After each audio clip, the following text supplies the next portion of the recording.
Well, hello. This is the start of Module 3.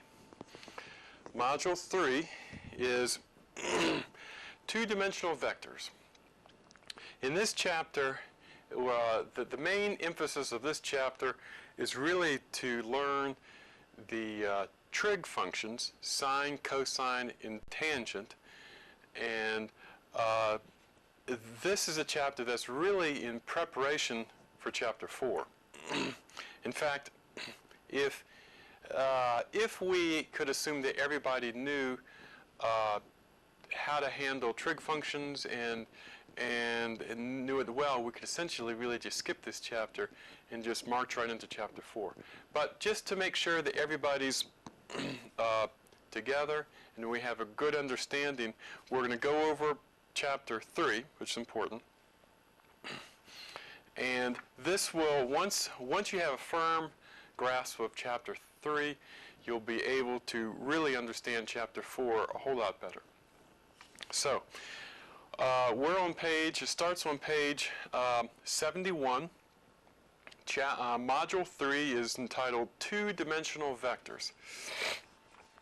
We're going to talk about vectors, and then just for a little bit we're going to broaden our horizon and talk about the idea of more than 3 dimensions.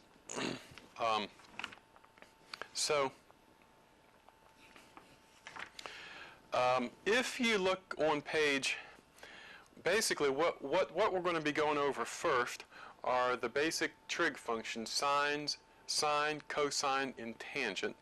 And this is really found on page 70, 72, 73, really all through the 70s,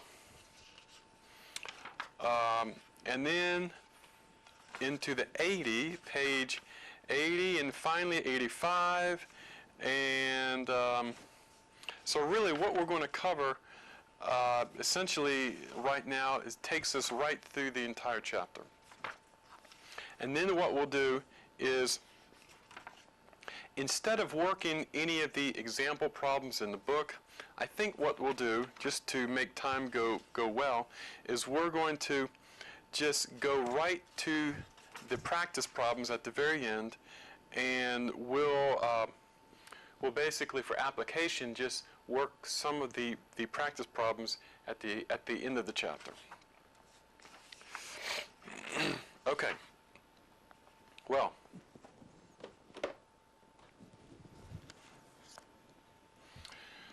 to begin with, what I want to do is to draw what we call the unit circle. If I make an XY plot, this is X, this is Y. This is just like in math class. You've probably had this, I'm assuming. And we draw a circle.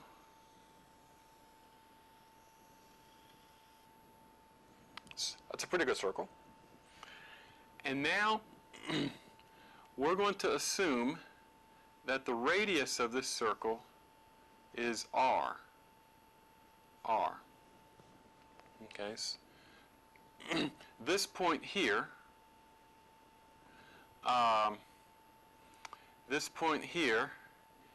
is, well, actually, let's start off. Excuse me, I'm going to assume that the radius is 1. Or really, shall we say, the radius equals 1, R equals 1, just to make it even simpler. This point here, what would the coordinate of this point be? It would be 1, 0, x of 1, y of 0. This point here at the top of the circle would be 0, 1, x of 0, y of 1.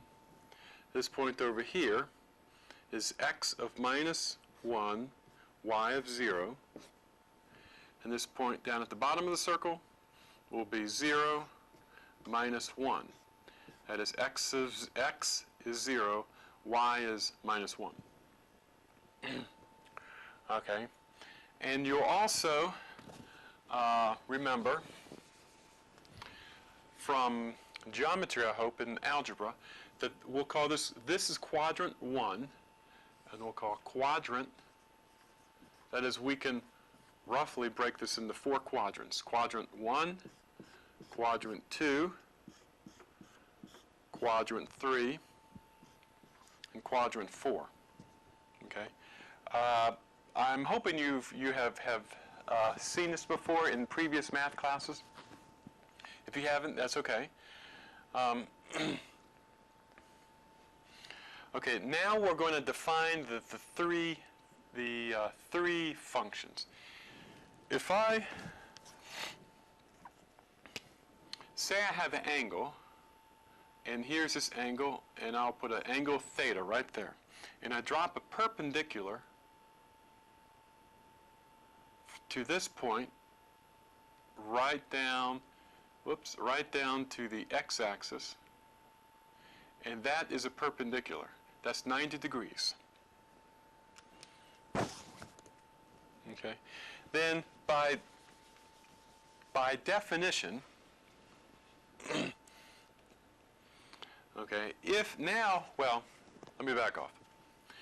At this point, what we're going to say is that from here to this length, from here to here, I'm going to call x. So this is, or this coordinate right here is x. Okay, so this point, it would actually be x0. So this length is x.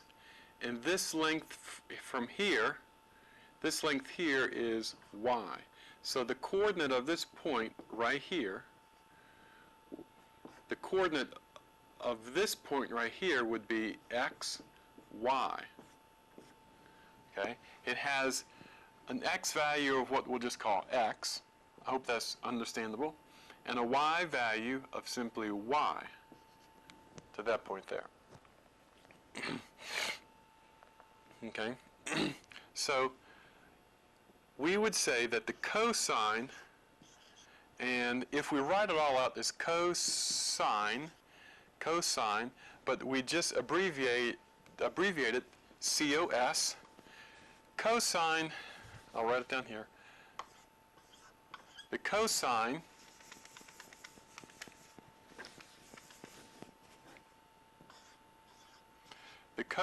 of theta equals x. Cosine of theta is x. Okay. Now this is true. It's cosine of theta is x.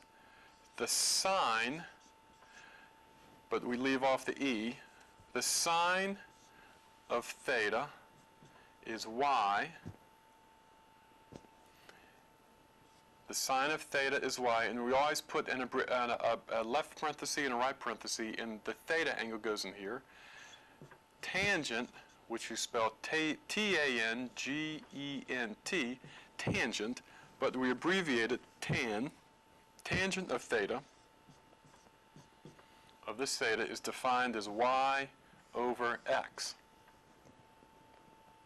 Okay? So, now notice one thing. If I take this triangle and I break it out and I move this triangle over here, what we have is this. Here's the theta angle. Here's the angle theta. That's a 90 degrees. Here, that side is x. This side is y. And the length of this side, the hypotenuse, the length of that hypotenuse is 1. Okay? Now, we know from Pythagorean's theorem,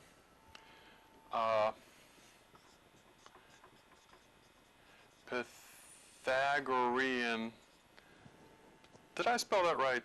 I'm not sure. Pythagorean's theorem, we know that x squared plus y squared equals the hypotenuse squared, which is 1.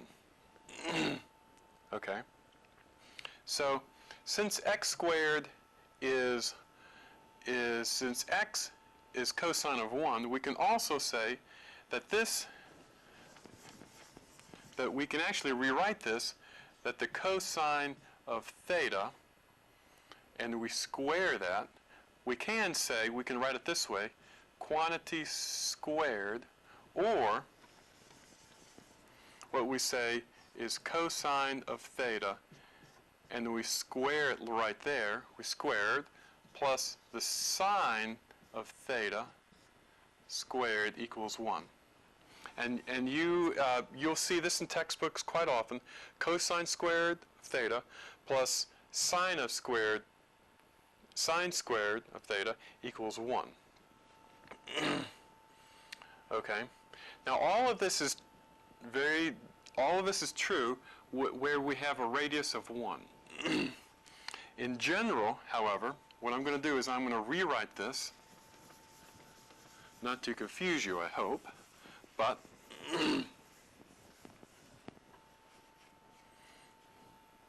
let's assume now that this radius is r. Okay? So instead of having a radius of 1, it has a radius of r. Okay? So now from Pythagorean's theorem, we know that x squared, we write it over here, x squared plus y squared equals r squared. Okay? Now I'm going to divide both sides by r squared, and I get x squared over r squared plus y squared over r squared equals 1. At this point, it looks just like what we had before, okay, with a radius of 1. Essentially, we've kind of normalized this equation just simply by dividing by r squared. So I'm going to come up here, and what we have is x over r squared plus y over r squared equals 1. Now, if you remember from before, this is the same as cosine squared theta plus sine squared theta equals 1. Okay, so this kind of shows us, if we compare this to this, that actually cosine of theta equals, in this case, equals x over r. Okay, equals x over r. And likewise, sine of theta equals y over r. Okay, so in general, these are the equations we have. That the cosine of theta is x over r. The cosine of this theta is x over r, and the sine of this angle is y over r. Now let me say this. Sometimes in some textbooks, and it's another good way to remember this sine and cosine, these equations, is like this. The cosine of theta, as we said, is x over r. We also say notice if I'm looking at this angle and I'm kind of looking this way, this is the hypotenuse right here. This is the hypotenuse. So what we call the adjacent side, the adjacent side is this side right here. This would be the adjacent side. That is, it's adjacent to this angle. The adjacent side divided by the hypotenuse. Hypotenuse. Is that how you spell it? I'm a terrible speller, by the way.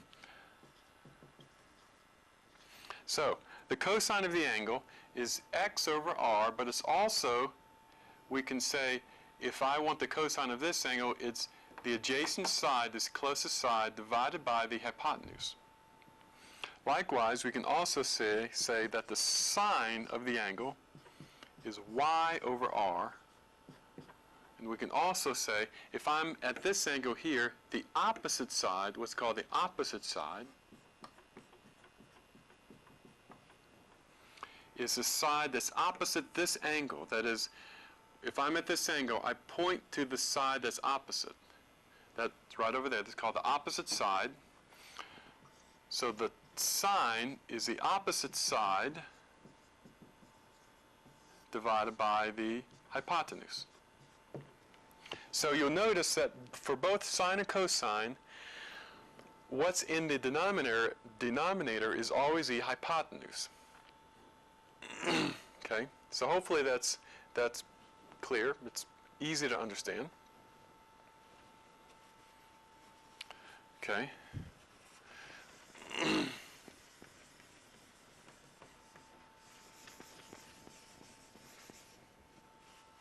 Okay. The tangent of the angle, the tangent of theta, is equal to, as we said before, y over x, which is the opposite side over the adjacent side. Okay.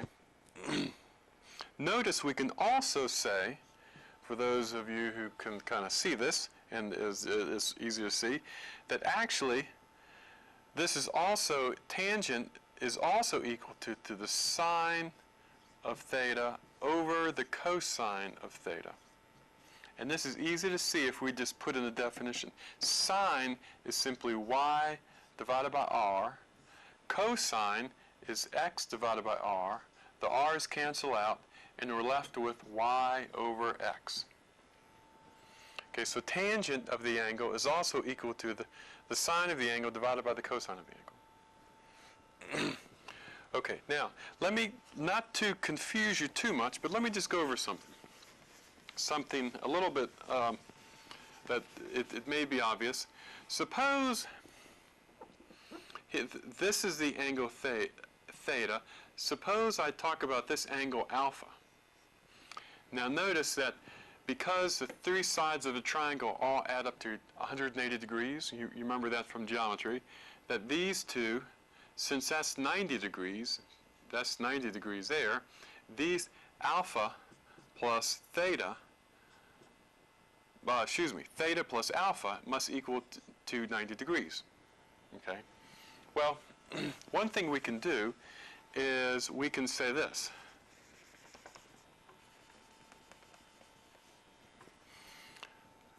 Suppose I want to say, this is just to kind of help you learn this, what is the cosine of the alpha angle? Cosine of the alpha angle, if you're at this angle and you're trying to find the cosine of this angle, it would be the adjacent divided by the hypotenuse. Or in this case, if it would be y over r. So the cosine of the alpha angle is the adjacent over the hypotenuse, or y over r. The sine of the alpha angle is the opposite over hypotenuse, or x over r. So notice that it makes a big difference what angle you're talking about. So just be careful when you take your sines and cosines and tangents, make sure you know what angle you're working with. Notice that one thing that, not to confuse you too much more, but that this is also that the cosine of alpha is actually equal to the sine of theta, because sine of theta is y over r. So it's kind of interesting.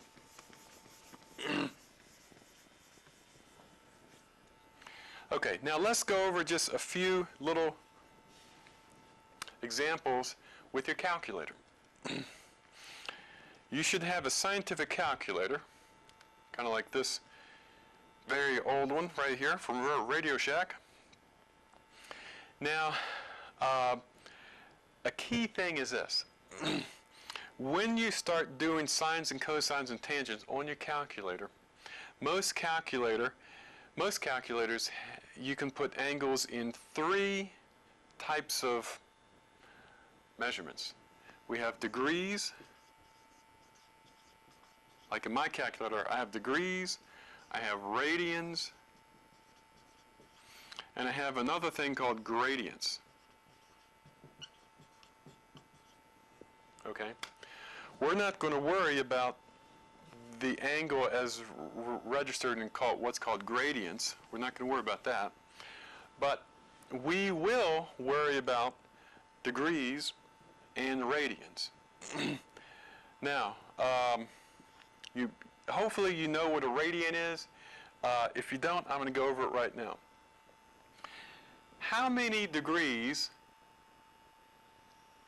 is a full circle? If I go one complete revolution around the circle, you know that that's 360 degrees. 360 degrees in one revolution. Okay.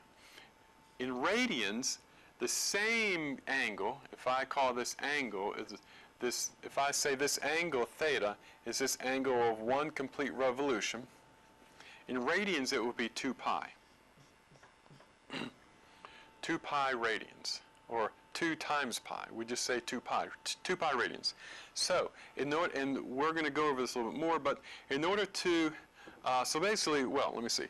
360 degrees equals 2 pi radians.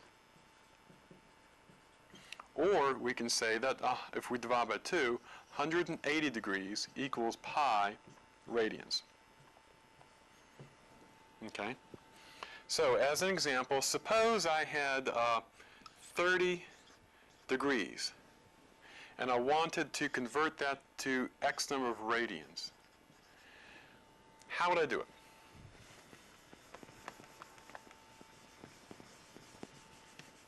Okay, I say 30 degrees, and I multiply it by the conversion factor.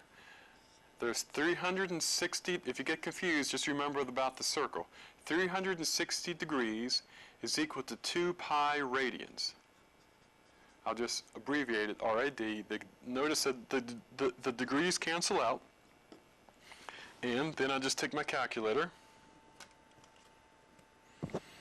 And most calculators have a pi button on it. So I go 30 times 2 times pi divided by 360, and I come out with 0.502 radians.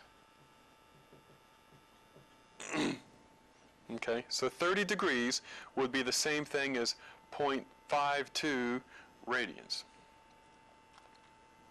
Now let's go over a little bit about why do we say, how do we have 2 pi radians in the first place? What is this radians deal? Well,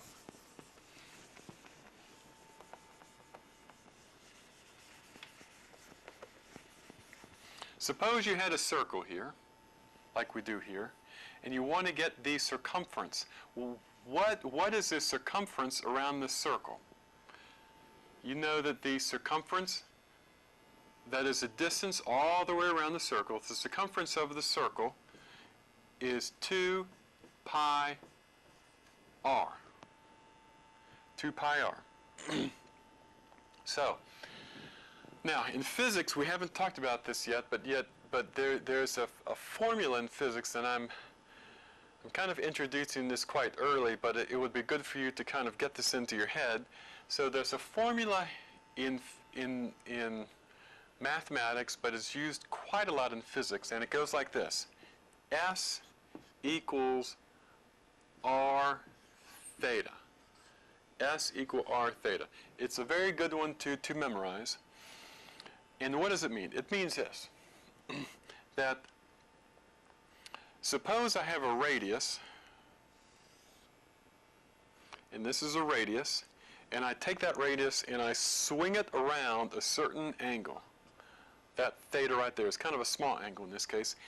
If I take this radius and swing it around an angle, it develops an arc. So this is an arc length, and we'll call it S. That is, the actual length of this is S. And that S length is made by taking an arc and just rotating it through a certain angle. that angle theta right there. Well, this equation tells us that the arc length S is equal to the r, the radius, times the theta. But this theta has to be in radians. That theta has to be in radians for this to be true. So this equation is very fundamental. Now actually, one can prove this equation. We're not going to do it. It's a little bit complicated actually, but we're not going to do it. But this equation is used in physics very, very often. In fact, we'll come back to it every other chapter just about, and use this equation, S equal r theta. Now, what does that have to do with this? Well, actually it has a lot to do with this, because notice, suppose I take this, here's my radius, and I swing this all around a theta of 2 pi. If I make my theta equal to 2 pi, that's one complete revolution. So that would mean that the arc length around here, the arc length all the way around here is equal to the radius, r, times theta, or r times 2 pi. And you'll notice that that is nothing more than this. So basically, that the arc length, or the circumference, is 2 pi r. So really, when we say that the circumference is 2 pi r, you don't really think about this, but what you really mean is that you're swinging, you're taking the radius and you're multiplying by a theta of 2 pi. That's really what you mean. Notice, you can also, just for the fun of it, you could also say, well, maybe I only want 2/3 of a circle. So what's the circumference of 2/3 of a circle? I just take whatever theta angle I'm looking at. Anyway, we're getting a little bit off track here. So let's see, where were we? I think we were talking about sines, cosines, and tangents. And oh, that's right, using your calculator. Yes. So let's go back to using your calculator, just for the time being. Okay, let's look at, again, quadrant 1, quadrant 2, quadrant 3, and quadrant 4. Okay, let's look at different angles in these 4 quadrants. Okay, for instance, I'm going to do a, I'm going to make a small little table. We'll call it theta, x, and y. Okay, if I have a theta of 30 degrees, and let's say that r is 1, just for right now, just to keep it simple, let's say that the radius is 1. Remember that the cosine, the x, remember that the cosine of the angle is equal to x over r. Cosine of this angle is x over r. Okay? That means that if r is 1, it's simply x over 1, or x. And likewise, so that's simply x, and the sine of theta equals y over r, but r is 1, so it's just y. Okay? Take 30 degrees, and I take the cosine of that, and I get 0.866. Then I take the 30 degrees, and I take the sine of that, and I get 0.5. Now let's go for another angle. That's 90 degrees. Let's go for, let's say, about 120 degrees. Let's say that's 30 degrees. Let's go for 120 degrees. Would be all the way out here. That would be in the second quadrant. So 120 degrees. the cosine of 120 degrees is minus 0.5. Now notice it's a minus number, meaning that the x value over here, if I drop a perpendicular, this x value is a negative number. It's a negative number because we're on the left side of the y-axis here. Okay, 120 degrees times the cosine, and we get 0.866, which is the same number we had before. So, which makes sense because 30 degrees, in other words, I picked these angles so that if this is 120 degrees, that's 30 degrees by geometry, and so that actually that value, that y value is the same as this y value of y, and we see that that's the reason these are the same. Okay, let's come down here and pick well, this angle over here, all the way over here, would be 180 degrees. Okay, let's pick now 210 degrees. That will be in the third quadrant.